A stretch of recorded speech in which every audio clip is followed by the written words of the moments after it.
Welcome to the Two-Way Street podcast with Rick Harris of Work Boot Consulting and Rob Very of St. Louis Bath and Renovations. Our aim is to bridge the gap between contractors and consumers. Remember, communication is a two-way street. For tuning in. This is the Two-Way Street podcast. I'm Robert Very, and this is Rick Harris. We have started a podcast because we've noticed the difference in how contractors think and how consumers think. And every relationship between a contractor and a consumer that I have seen go bad has been because of a lack of communication. And that's what we're going to talk about. Take it away, Rick. Yeah, thanks, Rob. So my experience as a contractor, I was a renovation contractor, owned a couple plumbing businesses, renovation company, and got into consulting and coaching and those sorts of things. My go-to when working with a client was my job is to manage your expectations. And what we had talked about before, and this is the attitude I always had when I went in to meet a client, is this is a relationship. So we have to make sure that this relationship is not dysfunctional. And a dysfunctional relationship, from my perspective, one of the big areas that is always a challenge in a dysfunctional relationship is a lack of communication, the lack of understanding, then the reactionary process, listen first, seek first to understand, and which means you need to listen to understand. So, certain examples, when I remember going to see a client one day and he called me and he said he wanted something done. So I went down, didn't ask enough questions, which means I didn't communicate to him. The information didn't flow to him so that I could get information flow back to me, which is where the two-way street comes in. And I recall going down there and meeting with him, going through the process. And then finally I said, oh, by the way, I forgot to ask, what's your budget? He looked at me. He wanted a full bathroom remodel. He looked at me and he said, $5,000. So I immediately bit my bottom lip, kicked myself in the butt, and said, well, and I explained to him how much $5,000 would get him. And he looked at me like I had two heads. So this is where we talk about that communication, that it has to flow back and forth. The consumer needs to understand what the process is. And if they've never been through the process of a renovation or had a tradesperson in their home, they don't understand how things happen. That's why you get those questions, I'm getting 3 quotes. Well, rather than saying, okay, as a contractor, ask them, why are you getting 3 quotes? Yeah. So this is where contractors need to understand how consumers think, because they've been fed stuff from Angie's List or whoever about these are the things that you need to do. And then contractors look at consumers as if they're complete uneducated buffoons. You don't understand, things don't happen on HGTV like they think they do. They don't. So, yeah, you can't, So there's a misunderstanding, which is a misunderstanding comes from lack of communication. Does that make sense? It makes perfect sense. And consumers, to dovetail in with what you just said, Rick, consumers need to understand how an honest contractor operates. What I've seen in my experience is that a lot of consumers are not trusting the contractor. That's okay. I'd say do a little pre-screening of your contractor before you reach out and ask for that estimate or quotation or spitball quote, whatever, just anything. Get some more information on your contractor, but have those painful parts of the conversation, have those up front. Hey, Mr. and Mrs. Homeowner need to tell their prospective contractor that, hey, I've got $5,000 to work with. Whereas when contractor Rick or contractor Rob shows up, ma'am, $5,000 is going to get you a third of the way into the process, and here's why. And we don't want it to sound crass. We want a good contractor is a good problem solver. He wants to help you. He or she wants to help you. But just like when we go to McDonald's, if we want a number one, we've got to pay $8 or $9 or whatever it is now Mhm. Used to be 350 20 years Yep. ago. There's no negotiation in that. And if you've got a good contractor, there's not going to be much room for negotiation because they've got uh, profit margins and they got to pay the light bill and the taxes and all those things. Those are already built into everything that they do. And if they've charged you X amount, they've probably charged the previous consumer with a similar problem set. They've charged them the same amount anyway. So I'm not saying to put all of your cards to Mr. and Mrs. Consumer. I'm not saying to put all your cards on the table at the first meeting, or in the first 5 minutes, but be honest with your contractor and you're going to get much farther, much faster. Right, and what you're saying makes perfect sense, and it's about understanding. So companies have they should have a fairly good idea of who they serve, who their client is, who their perfect client is. Mhm. I mean, you look at, I always go on about Chick-fil-A. So Chick-fil-A is very focused on who their client is. So imagine that you're phoning a contractor and they're Chick-fil-A. And you phone Chick-fil-A and you say, I would like to have something to eat. Okay, what would you like to eat? I'm not really sure. Well, the contractor should be saying, well, the Chick-fil-A contractor should be saying, we serve chicken and this and that and everything else. And by the way, we're not open on Sundays. So if you're not being very clear to Chick-fil-A that you want a Big Mac and you want to have it on Sunday, then you're not going to get the experience that you want.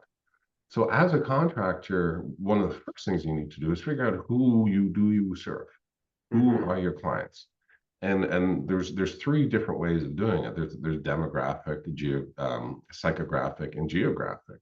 You know, who are they? What is their age range? How do they think? What are their buying habits? Are they within your neighborhood? Contractors, if you're listening, I'm going to let Rick continue, but really pay attention to what he's saying. Who do you serve?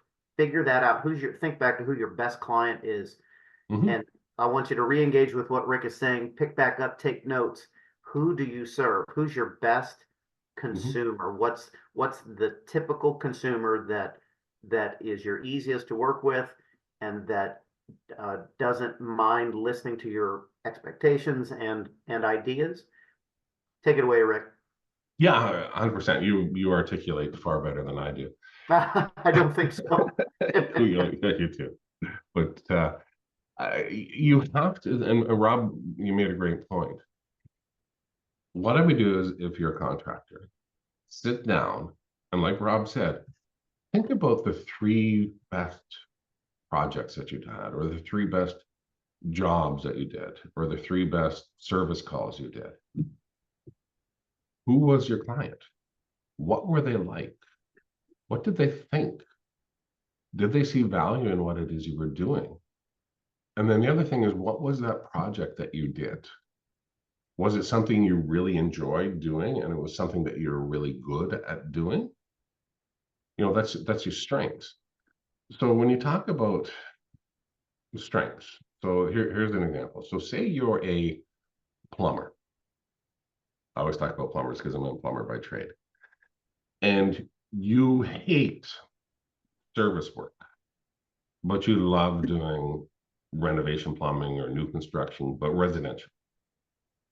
Don't offer up service work. Don't do it. And even if you're good at doing that, don't offer it up. Just stick to what you're good at and stick to what you like doing and stick to what is profitable. So I always look back to when I first started my first little renovation company. I did unintentionally hopped into a lane and I had an avatar. And I don't even know if way back then that we even talked about avatars. It could be an ideal client, whatever you want to call it. But I did 5x8 builder grade washrooms, vinyl flooring, drywall, drop ceiling over the top, maybe. And it was just we managed to get it down to a 2-week process. Supplied and installed everything, toilet, the fixtures, tile, everything, paint. My line was always, the only thing you'll have to do when we are done is hang your towels and put your toilet paper roll on. That's it. We took everything else. And we had two on the go. So we'd do one, get it to a certain point, start the next one. So every week we're finishing one washer, and we just doom, doom, doom, doom, doom. And it was a complete process. One day I had a client ask me, can you do such and such? Sure. Stepped out of that avatar. Next thing you know, the 2-week project became a 3, maybe a 4-week project. Then we're having to do this. And then there starts to be delays in the process. What's happening? What's happening? What's happening? And that client, I don't even really remember if they were the perfect avatar as far as how the demographic and psychographic, geographic, but the problem was it was the lane, the niche that I was in. I stepped out of that. So when you are a consumer looking for somebody to come in and do a project inside of your home, don't ask the guy who's pushing pipe in a subdivision to come over and install your dishwasher, because they may not want to do that. They may do it grudgingly. You want to find the person that's all they do. And it could be an appliance company, it could be a plumber, it could be an electrician, it could be handyman. But if that's all they do, find that person. Don't ask a contractor to do something that they don't normally do. One last story, and I like telling stories. I remember a client called me. I like your stories. Right. I had a client call me one day and said, hey, can you come over and I had my washroom renovated. Can you come over and have a look at it? It didn't turn out the way I wanted. Well, I walked in, I was horrified. And I said, and you don't like to throw another contractor under the bus. So I didn't throw him under the bus. But I said, this is interesting. I said, was it a local company? She said, yeah. And I said, have they done these types of things before? And she said, well, I wasn't really sure. I said, where did you find them? And she said to me, they were repairing the foundation in her house. And she asked them if they could do renovations. And they said yes. And I looked at her and she said, what can we save inside of this washroom to redo it? I said, you can save the shower door, the toilet, and the vanity. And this is a custom shower. I said, the rest of it all has to go. You have to redo it. So that's about knowing your contractor. So I put that on, that's a shared blame for both of them. The lack of the communication between the contractor and through the consumer. Both of them are at fault for that. So you can't blame the contractor and you can't blame the consumer. They share the blame equally in that one, in my opinion. Yeah, the consumer wanted something done on maybe, I'm guessing, an unrealistic timeline for whatever reason, and the contractor needed to make money. Right. Yeah, that, and I'm sure everyone that's listening I'm sure they're already thinking about a time when they hired the wrong contractor or the contractor. I never should have worked for Mr. and Mrs. Smith. But to what you said earlier, don't go to Chick-fil-A looking for McDonald's. You can't find a Big Mac at McDonald's or at Chick-fil-A. You just can't. You may get lucky, but if you want some predictability and you want a good chicken sandwich, go to Chick-fil-A. You want a Big Mac? The number one still works at McDonald's. Just going to cost you more than what it did 4 years ago. No, absolutely. Yeah, and it's and back to just quickly about Chick-fil-A.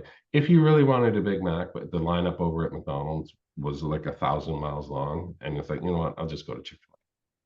You're okay with that. But if you really want, from a consumer perspective, if you want that contractor that has really good referrals, reviews are good, communicating with them is simple because you've talked to everybody who's worked with them. Don't rush it and hire somebody else. Wait to get it. You're going to wait longer than what you thought you would. Yeah, absolutely. And it's you'll regret what you've done, and you kind of, it is okay. It's not really what I wanted, but it's better than what I had. And then from a contractor's perspective, it's the same thing. If you don't have the clients that you want, maybe dive into why you're not getting the clients you want. How are you communicating? How easy is it for people to book in and communicate with you? Are you setting the expectations? What does your online presence look like? Is it confusing? I've seen it, you've seen it. I think everybody here listening has seen it. That contractor that calls themselves Bob's Plumbing and More. We specialize in lobotomies and Big Macs and landscaping. Avoid those companies. They do too many things. Yeah, absolutely. And they're not really focused on it. So you go back to, as a contractor, if you have not read anything by Michael Gerber, please go read it. And you can start off with the E-Myth for contractors. And one of the things that he talks about inside of there was the guy he had doing his landscaping, the lawn care, lawn and garden care. And he asked this guy one day, could you do something with my gutters or eaves trough? The guy said, sure. So ultimately, right away, what did that lawn care guy need to do?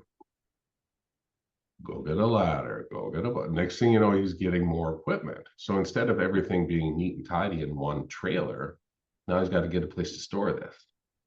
And then if he goes out to a job, he's like, well, maybe I should bring my ladder in case I need to. So know your niche, stay in your niche. Say no. Sometimes the best jobs you don't get are the best ones. Saying no, dodging that bullet, avoiding that bad one. Consumers, same thing. Don't hire that contractor that says, I do this. They have a laundry list of all the things that they do. It's like multitasking. Can you multitask and do each task equally well? No. So Rick, what I hear you saying is that if you're a consumer or a contractor, you should know what you do best or know what it is that you want to purchase. You should stay in your lane and you should focus on the things that you want and maybe not be talked into changing, whether that was your contractor saying, hey, you really should do this, whatever. And that's not what you called for in the beginning. Stick with what you want, unless you've heard from multiple contractors that you as a consumer is about to walk off of a cliff. Don't do that. Because there's some good most contractors out there are good, but concentrating on what it is that you want. And our podcast is to discuss those things with you. We're going to discuss pain points with you. We're going to discuss the good, bad, and the ugly. And we're going to go over all of that to make your consumer better for the contractor and make your contractor better for the consumer. Hence, Rick said it earlier, and at the beginning that you saw, this is the Two-Way Street podcast. Good communication is going to be the key. We are going to help you as consumers, and we're going to help you as contractors. And how do we do that? Drum roll. It's because we as contractors have screwed up, and whenever we've had our consumer hat on, we've all bought the wrong thing, right? So we're going to help you there. We want to help you there. Why do we want to help you there? We want to save you time. Even if you as a contractor don't look up Work Boot Consulting to try to make your business better and more efficient, how to get from A to B better, or calling us because you're tired of maintaining your grout and you still want stone in your shower. We can help you with those things, but we want to talk at what we call a 30,000 foot level, 30,000 foot view of things, where we can really see. If you get 30,000 feet above the earth, you're going to see a lot more. We're going to be looking at those 30,000 foot views, and we'll read those reviews. And if you guys want us to dial in on something specific, or hey, Rob, we loved it when you guys talked about this, or hey, Rick, man, I really want to hear more about that thing you talked about. We will dial that in and we'll tailor the show for you.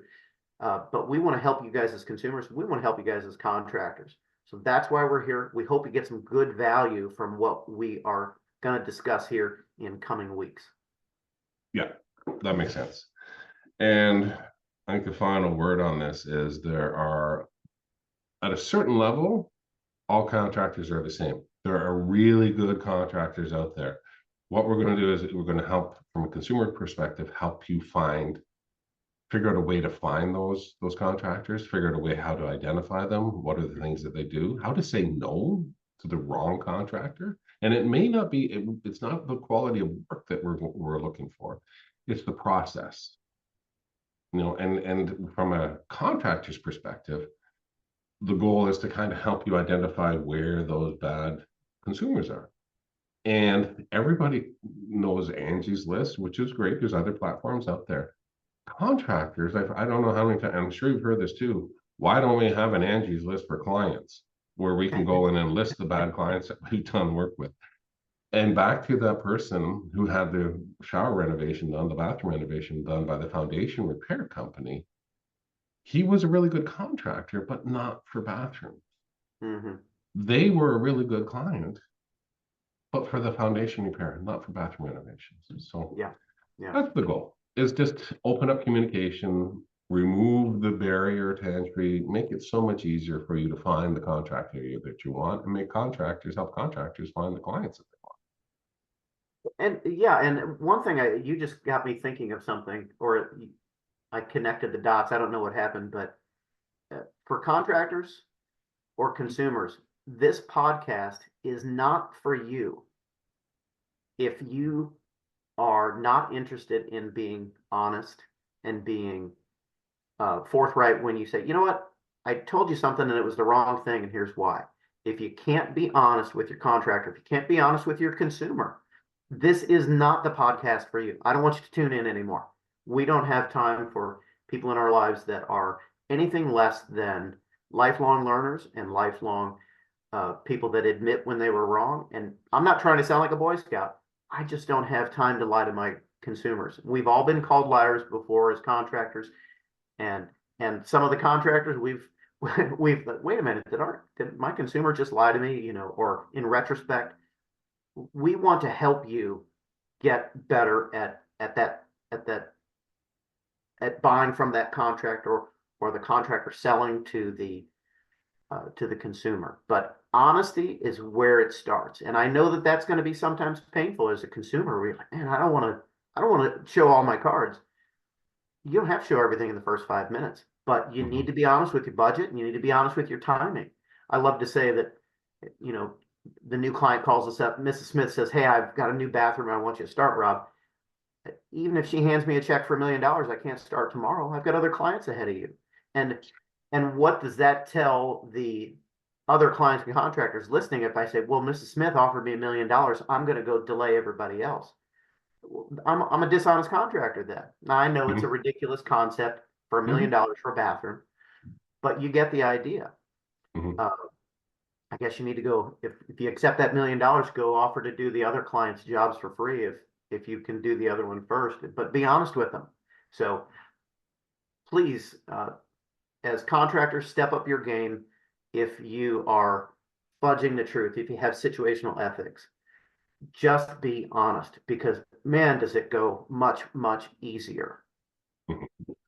Yeah, I don't think I've heard that before, that term, situational ethics. If you are dishonest, if you are crooked, stop. But if that's how you're hardwired and that's the way God made you to be dishonest, that is a trait. What did Jordan Peterson say? I heard him say, he said, if you can't, if you, how do you put it? He said, don't lie, but at least, I'm screwing it up, but he said, No. he said, don't lie, but, oh man, it was something that if you can't stop lying, no, it was, I got it wrong. He said, always tell the truth, but if you can't tell the truth, don't lie. That's it. I screwed it up. I'm sorry for the listeners. No. But that's it.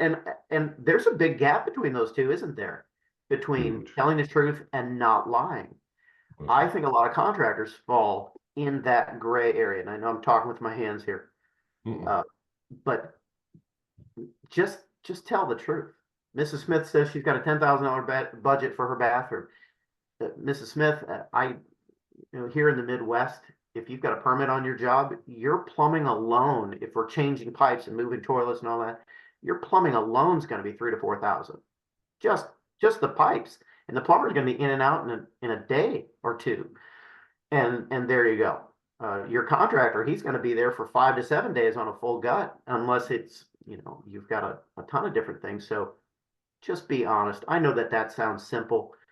Sometimes it's hard to do, but be honest with your contractor. Be honest with your consumer. This process is going to go much more smooth. That's our approach. And in these different topics that we will be breaking down, we're going to give you our honest opinion. Are we going to be wrong about some things? Maybe. But we've lived a lot of these results and we've researched a lot of things. But honesty is our approach. And I think that that should be your approach as well. Absolutely. So, communication is a skill. Anybody can learn. We're not born good communicators, Rick. No, absolutely not. Okay, Rob, I appreciate that. We'll see you guys on the next one. If you enjoyed this, let us know. If you want to hear more, listen a little bit further and we'll tell you how to get in contact with us. Okay, thanks, Rob. That's right. If you guys got some value out of this, like, share, and subscribe. All those fun things that we all know how to do now. But tune in. We're going to have some very good value for you. I promise you that it will save you money as a consumer, and it will definitely make you money as a contractor. And we hope you guys enjoyed it, and we look forward to seeing you guys on the next one. Thanks, Rob.